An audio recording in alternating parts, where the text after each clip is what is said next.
ngifike ngapha nje ngerenkedini ngiprincipally lapha hlanu kwami ngilokapha ufuza kwasithola ilotshani bha ngithokoza ngikona manje ngibulile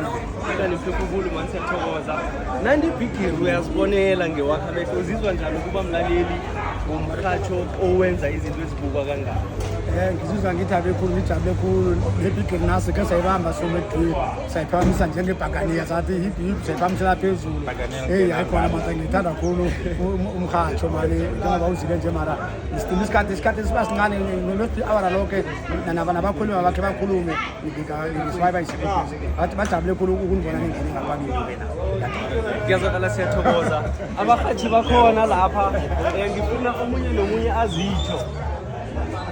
Bibanjani McDonald's Matango mkhathi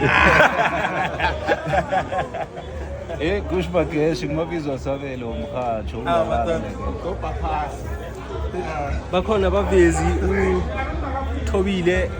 ukhona uBranko Bokolo bakhona batsho ma behind the scenes